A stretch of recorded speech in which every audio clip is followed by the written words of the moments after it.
Boa tarde a todos. Meu nome é Vladimir. Sou curioso em teologia, apesar de estar cursando uma universidade teológica e já ter concluído uma por uma denominação bem grande, mas não me dei por satisfeito. Essa teologia, essa faculdade que eu havia feito, não foi lá que eu esperava, então eu comecei uma outra, e da qual eu realmente estou gostando. Não vou falar o nome dela porque eu não estou aqui fazendo propaganda para ela. Mas bom, vamos lá. Eu estou com a minha Bíblia aberta aqui.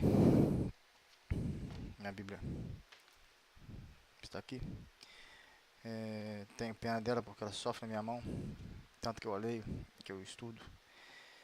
Mas glorifico a Deus por ter me, me dado condições de leitura e de um pequeno grau de entendimento para que eu pudesse ler e interpretar algumas coisas que estivessem ao meu alcance. Lógico que outras coisas a gente depende da interpretação do Espírito Santo na nossa vida, mas muitas coisas que nós lemos na Bíblia, que nós temos em compilação feita há muitos anos, milhares de anos atrás, e o que chegou nas nossas mãos hoje foi uma compilação não santa.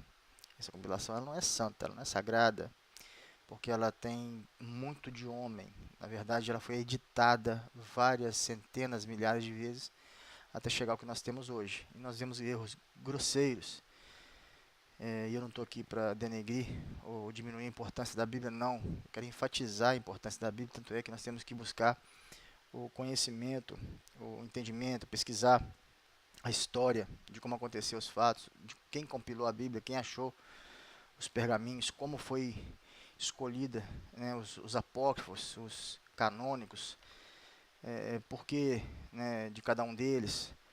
E eu comecei a estudar isso há mais ou menos 5 anos e meio, 6 anos, talvez até um pouco mais, um pouco menos, mas certo é que muita coisa me foi alertada através desses estudos que eu fiz, e além daqueles também que eu tive um pouco de auxílio, na verdade um grande auxílio, na internet. Não que todos eles sejam bons estudos, mas são estudos que pelo menos dá um ponto de partida para a gente começar a querer estudar realmente a Bíblia sem interferência do homem, sem interferência de interesses denominacionais a respeito daquilo que nos foi dado. Existe um filme chamado Livro de Eli, com Denzel Washington. Esse filme realmente eu recomendo a todos que vejam, para que possa despertar o interesse de tantas pessoas inteligentes nesse nosso mundo e que ainda não despertaram para a Bíblia, porque a Bíblia é um livro fantástico,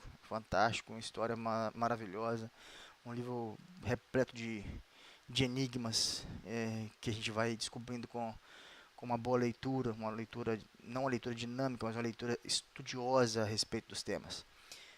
E esse filme ele fala da importância da Bíblia e que dois reinos, vamos dizer assim, estavam disputando para que ela pudesse fazer parte do reinado deles. E a partir daquele momento que eles tivessem posse dessa Bíblia, eles teriam condições de dirigir o reino, né? Recomeçar tudo de novo, sendo que uma vertente boa queria começar né, das coisas boas e outra queria mais lado de dominação, um lado de aproveitar do ensino bíblico, das coisas que estão compiladas na Bíblia, para usar para o mal. Bom, mas o que eu quero entrar com vocês, meus amados irmãos e irmãs e todos que são parte desse reino maravilhoso de Deus, de alguma forma, todos nós fazemos parte do reino de Deus.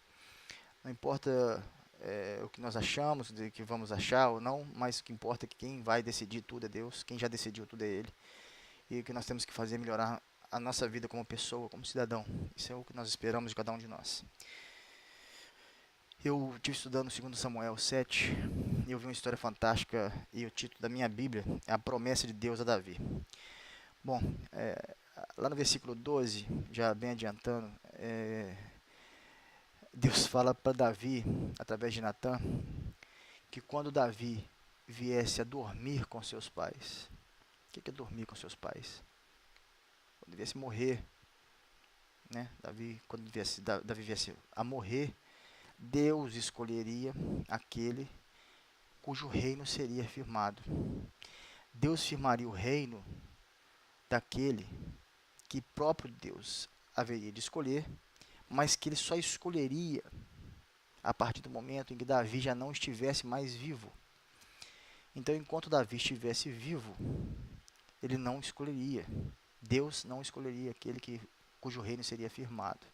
A gente tem que começar a entender essas coisas. Nesse texto, capítulo 7 inteiro, em síntese, Davi estava sentado em casa, numa casa bonita de cedro, um palácio, já descansando dos inimigos de guerra. Deus deu a ele descanso.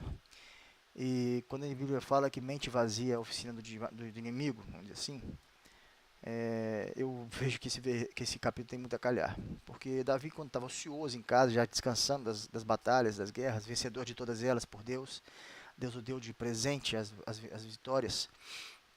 Então, Davi começou a pensar consigo a respeito de que a arca de Deus estava numa tenda simples, enquanto ele se deleitava, descansava, em um palácio maravilhoso de cedro. Davi então colocou em seu coração a necessidade de colocar aquela arca, criar um ambiente para aquela arca, um lugar digno aos olhos de Davi, digno para que ela pudesse se descansar ali naquele lugar. E se lembrando que a arca é a presença, simbolizava a presença de Deus, né, naquele objeto. E Davi comentou isso com Natan, o profeta Natan. O profeta Natan falou: Davi, faz conforme seu coração está te falando, porque Deus é contigo. Aí a primeira profecia errada. Um profeta, ele não pode profetizar em nome de Deus, não tendo sido Deus a falar por ele. Natan simplesmente foi no impulso, como ocorre muitas vezes hoje, um impulso de profetizar, como se Deus estivesse usando ou revelando algo, sendo que Deus nada falou a respeito daquilo. Deus, mais um pouco à frente, no capítulo, vai dizer que Natan, tira Davi de cabeça. Tira Davi de cabeça, porque em toda batalha, em toda caminhada pelo deserto, onde quer que nós fomos em guerra, eu permaneci nas tendas. Permaneci com, vou dizer com as minhas palavras, né? Permaneci com a humildade de um Deus poderoso que eu sou, mas a humildade, mostrando que o que importa não é nada material, mas sim a confiança que nele, em Deus, nós depositamos. O que vale a confiança que nós depositamos em Deus. Nada mais que isso. E Deus disse no versículo 7, durante todo o tempo em que andei com os filhos de Israel, porventura, disse a um só dos juízes de Israel que eu tinha instituído como pastores do meu povo de Israel, ou seja, os juízes, quem instituiu os juízes para pastores foi o próprio Deus. Deus quis assim. Por que não edificas para mim uma casa de cedro?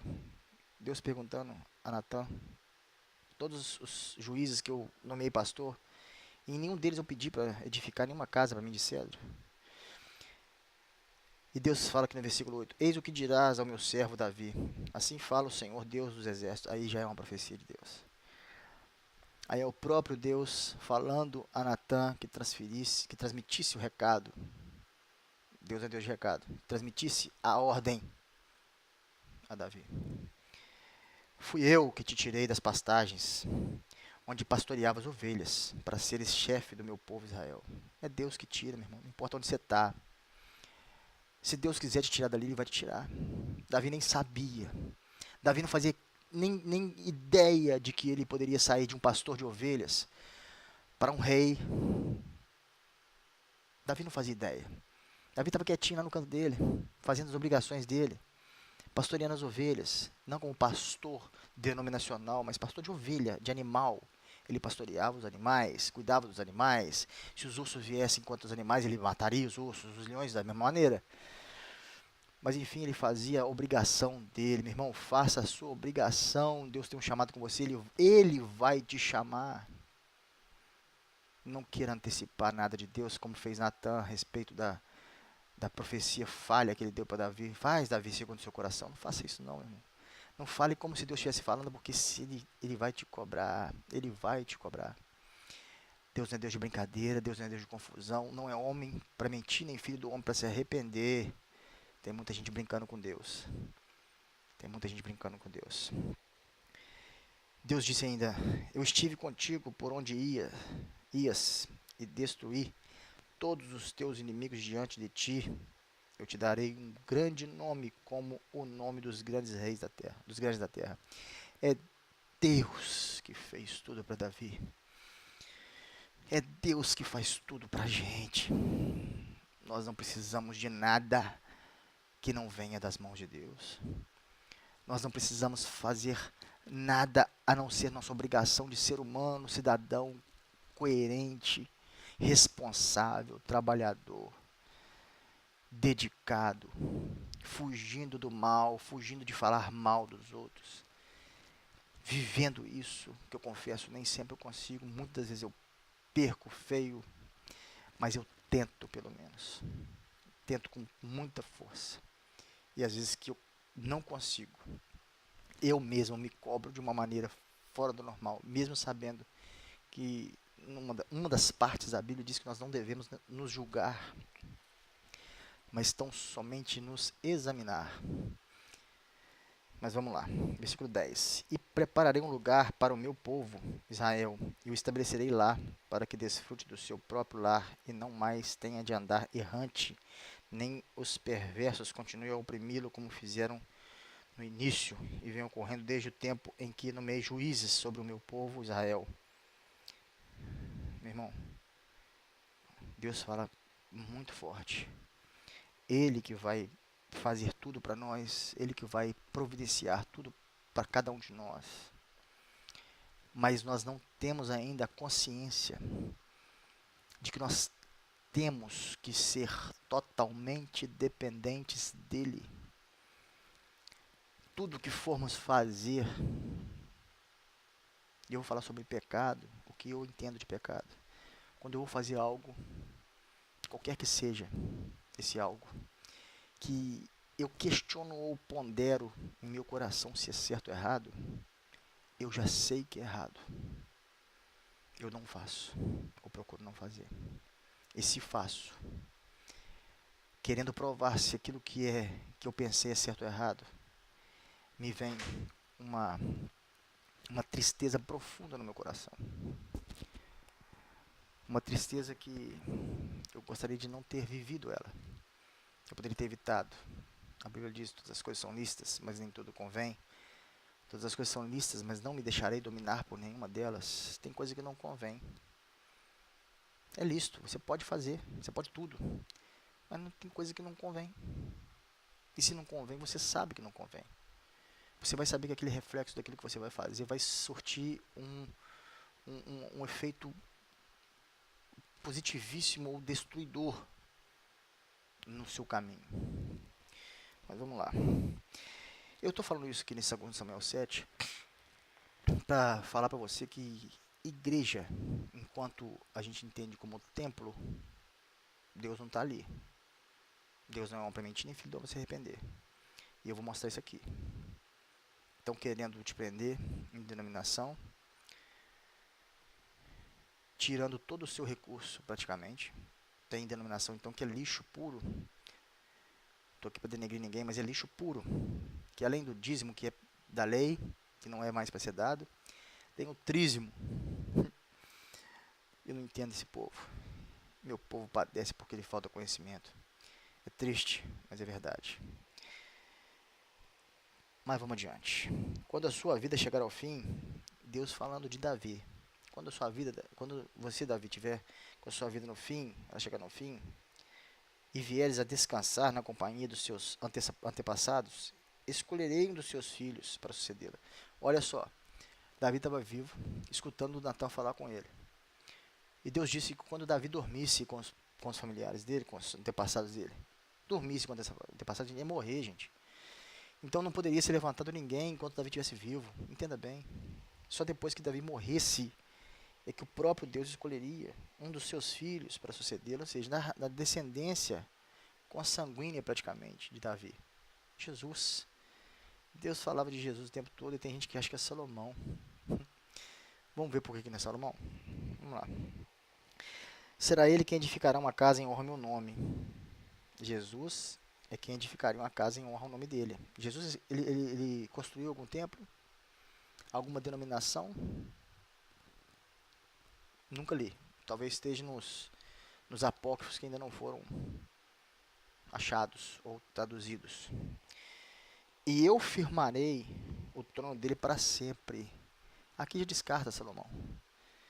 Ninguém nem lembra de Salomão. Salomão foi um homem promíscuo. Entendeu? Se arrependeu no final de carreira. Teve 700 mulheres e 300 concubinas, ou vice-versa, não sei, não me lembro agora de cabeça. Mas foram 1000 mulheres que esse homem teve, que Salomão teve. Então não seria o trono dele para sempre. Todo mundo esqueceu esse cara. Ele já deu a participação dele, foi interessante, nós aprendemos muito o que devíamos não fazer, mas pronto, acabou. Deus diz: eu serei seu pai e ele me será por filho.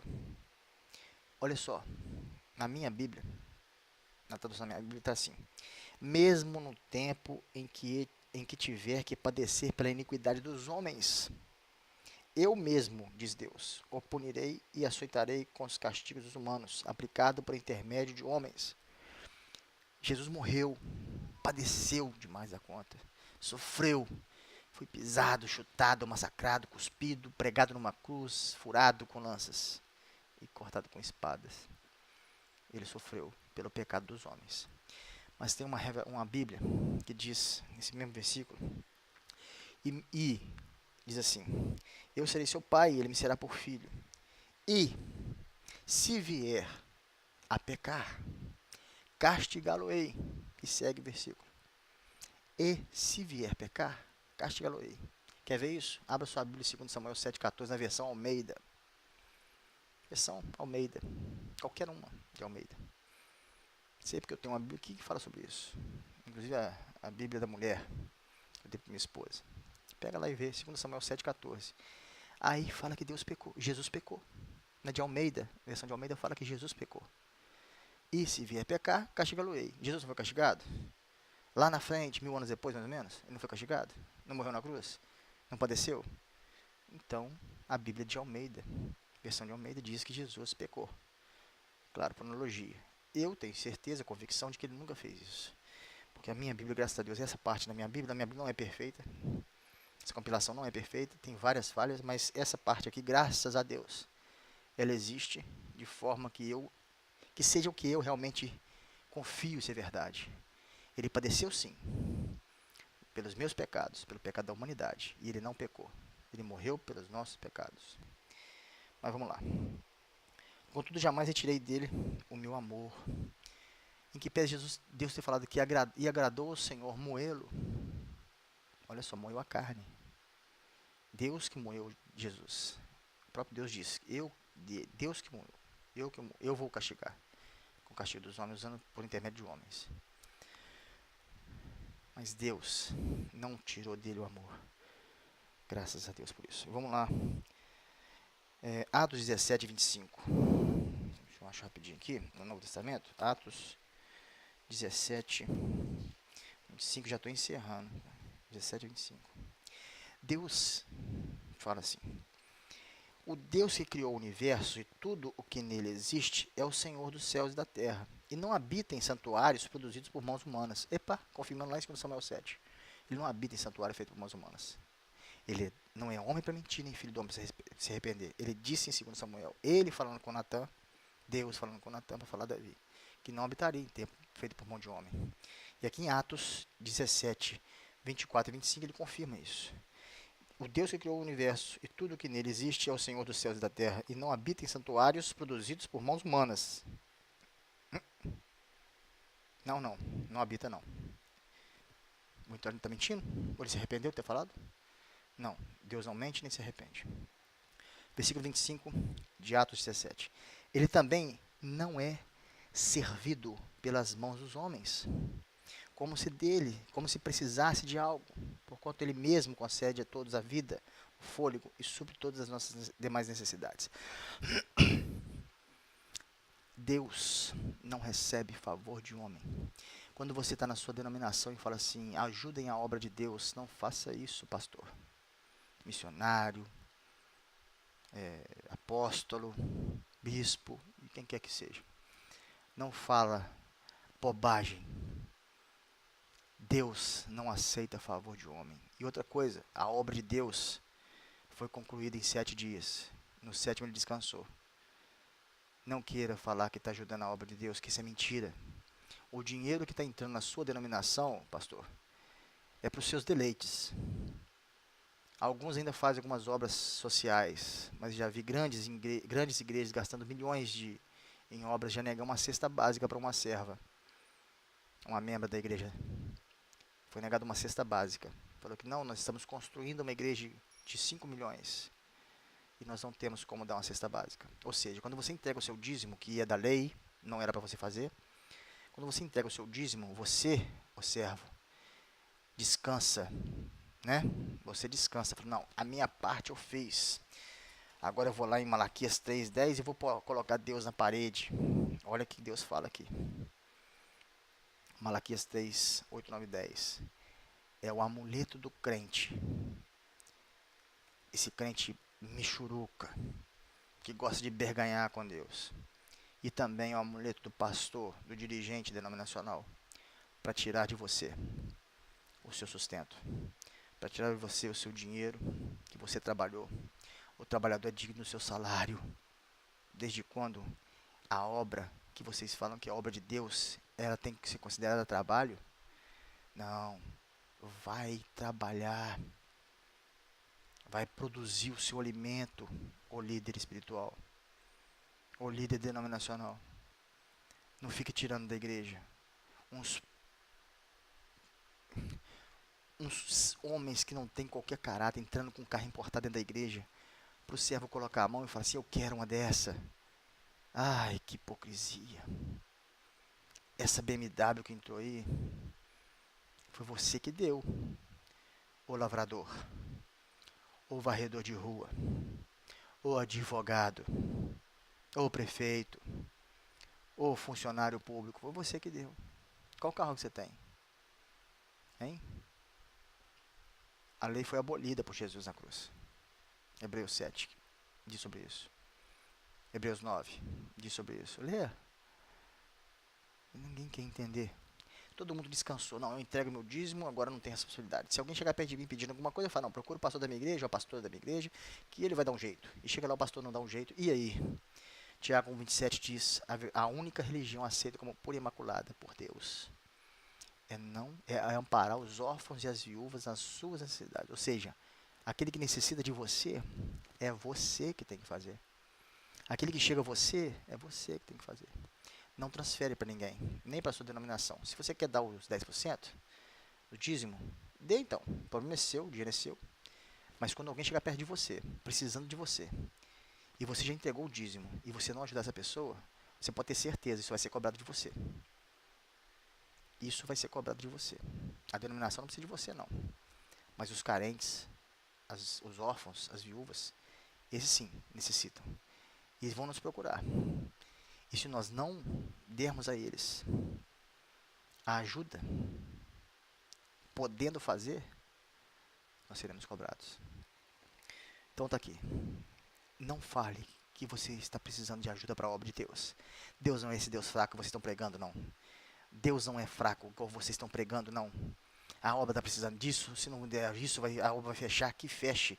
Porque a palavra do Senhor diz, a porta que Deus abre, ninguém fecha, a porta que Deus fecha, ninguém abre. Não é nesse contexto de igreja não, tá? Não é não. Estou usando isso aqui mais para ilustrar a minha posição. Aquilo que eu entendi. É muito além esse versículo. A porta que Deus abre, ninguém fecha, que Deus fecha, ninguém abre. É muito mais além. Muito mais além. Tem uma profundidade muito grande. Não é só para o negócio de igreja, não. Eu, por exemplo, abri uma denominação. Ficamos 2 anos. Não tinha falta de recurso, apesar de eu não cobrar dízimo nem oferta. Era voluntário, quem queria ajudar, ajudava. Eu deixava isso bem claro. Mas eu não quis porque o que eu tinha a falar, as pessoas não querem ouvir.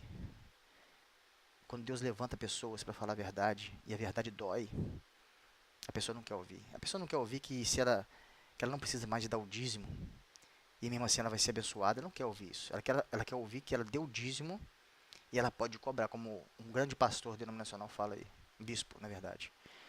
Que você cobra Deus, pode cobrar. Se você deu ali fiel, pode cobrar. Mentira, não pode. Ele vai te matar. Se você cobrar Deus, jogar Deus na parede, ele vai te matar. Eu não estou brincando, não. Ele é Deus de ira. Jesus aplacou a ira de Deus que ia recair sobre nós. Olha só, não brinca com Deus, não. Ele não é Deus de brincadeira. Tenha seriedade com as coisas de Deus. Eu quero dizer para você o seguinte: não importa o que você vai pensar de mim. Você vai falar de mim, não importa, não estou nem um pouquinho preocupado com isso. O que eu quero que você analise é o seguinte: existe um livro chamado Bíblia, que significa nada mais nada menos que uma compilação de livros. Eu tenho essa e mais umas 5, mais ou menos, e uma antiga chamada Peshitta Hebraica, que é o Simples Hebraico, que eu não abro mão, que tem vários livros apócrifos, considerados apócrifos da igreja, mas que são de uma validade para mim muito grande. Não importa também o que você vai falar da minha Bíblia também, não estou nem um pouquinho preocupado. Ninguém tem a verdade está com Deus, a verdade não vai, nos vai ser trazida, e nos tem sido trazida pelo Espírito Santo. Nada que eu ou qualquer outro fale tem um peso maior do que a profecia de Deus pelo Espírito Santo. E nessa profecia entregue aí por homens e mulheres aí de qualquer forma, não. Que Deuteronômio fala que aquele que não estiver entregando alguma coisa como se falasse que é de Deus, e não fosse, Deus ia acertar com ele. Pesado. Desculpa. Então, meus amados, o que eu quero levar vocês a pensar. Tem muito a ser estudado, muito a ser dito, muito a ser vivido. O que eu falo não é só para você pensar no que você está fazendo dentro de uma denominação que se chama transferência de responsabilidade. Você vai como uma ovelhinha, coitadinha, uma ovelhinha que vai para a igreja todo dia. Você está colocando a obrigação que você tem, na verdade nem a obrigação, na verdade, mas o que você entende como sendo um dever, você transfere para o seu pastor. Sabe quem é o meu pastor? Jesus. Ele disse lá, ele disse na grande comissão, os 11. Ele falou para os 11, não foi para todo mundo não, foi para os 11. Ele direcionou a conversa para os 11. Porque se o que eu falo com meu filho hoje, com a minha filha que nasceu agora, eu falo para ela, dou determinadas instruções para ela, e daí 5 anos eu tenho outros filhos, e eu escrevi essa determinação para minha primeira filha, os outros filhos não vão ter que cumprir, não. Não é para os outros, não. Eu dei para ela, para minha filha. Os outros filhos que virão, darei outras incumbências que forem necessárias naquele período. Então, Jesus falou para os 11, ide, ou seja, vão por todo mundo, pregai o evangelho a toda criatura, aquele que crê e for batizado será salvo. Ide e fazei discípulos. Não falou ide fazer pastores, não falou ide fazer bispos, diaconisas, diáconos, não. Ide montar igrejas, denominações, não. Ide por todo mundo e fazer discípulo.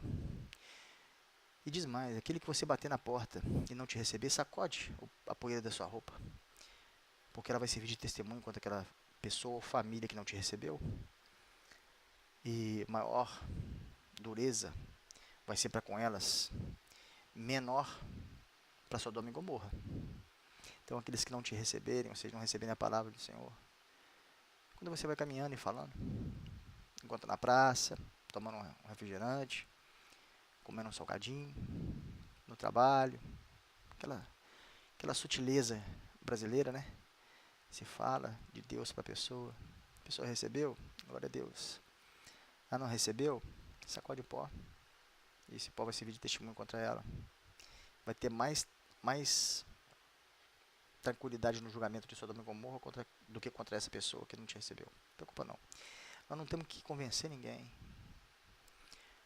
Nós temos que falar de Deus de uma maneira muito sutil, muito singular. Não tem muita onomatopeia, não. Não tem muito esse jeito que eles fazem aí de ter uma linguagem de uma igreja. Um jeito, um trejeito de pregar. que é peculiar a uma determinada denominação, eu não vou falar o nome, mas todos falam da mesma forma. Faça isso não. Não se prenda em denominação. Seja melhor. Leia a Bíblia. Estude a Bíblia. Leia a Constituição Federal. Elas se comunicam em algumas partes. Seja uma pessoa boa. Não faça mal a ninguém. Queira o bem para o seu próximo. Podendo ajudar, ajude. Se não puder, não atrapalhe. O que você entendeu da palavra, fica para você. Se alguém te perguntar, fale. Mas não fale querendo que essa pessoa aceite o que você está falando como uma verdade pura. Não. Mas que pelo menos aquilo que você falou possa motivá-la a querer ir além. Já ouviu falar do povo de Bereia? Eles não recebiam as coisas e deixavam aquilo como sendo verdade pura e certa. Eles iam testificar aquilo se era de Deus. Faça isso. Faça isso. Você vai viver muito feliz. Eu quero me despedir, já passei do prazo, vou ter que editar, reeditar esse vídeo para ver se cabe. Eu tenho só 10 minutos, parece que é só 10 minutos no YouTube. Mas que Deus abençoe você, que você tenha mais uma consciência crítica a respeito de muita coisa. Estude mais a palavra, tem muita coisa para eu falar. Vou falar muita coisa. Esse é o primeiro vídeo de muitos, na verdade o terceiro de muitos. Eu já tenho 2 vídeos no YouTube, mas foi muito, há um tempo atrás eu estava muito meio que revoltado, querendo bater, não, nada disso. O que eu vou falar vai ser para quem quer ouvir, quem quer ver, não estou pedindo ninguém para ver. Mas se te serviu de alguma coisa, eu já estou feliz. Se te serviu para te motivar a estudar a palavra, estudar os fundamentos, estudar por que foi feito, quem foi feito, era em grego, aramaico, hebraico, por que está em português hoje, quem traduziu, quem interpretou, pesquise isso. Você vai se libertar de muita coisa. Você vai ser liberto de muita coisa. Eu queria agradecer a todos a paciência. Meu nome é Vladimir. E eu fico muito feliz de poder fazer isso. Espero que você seja abençoado por Deus cada dia mais. Que a sua vida seja abundante em conhecimento, em tranquilidade. Lembrando que aquele fardo pesado que você tem, carregando ele, Jesus falou assim, coloque sobre mim o seu fardo. E nós carregamos o fardo de Jesus, porque o fardo de Jesus é leve. Olha só, até isso ele quer trocar com a gente. Ele não quer que a gente tenha qualquer tipo de trabalho, de problema. A gente tem que lançar sobre ele nossos problemas. E vive uma vida de saúde. Saúde em todos os níveis, espiritual, financeira, física. Mas programe sua vida nesse ponto. A gente sabe que amanhã pertence a Deus, mas vivo hoje então. Vivo hoje intensamente hoje. Amanhã intensamente, amanhã você viverá, se assim for permitido por Deus. Mas não se deixe iludir. A Bíblia é uma verdade muito grande, mas são vários pontos de vista observando a Bíblia. Cada pessoa tem um ponto de interpretação.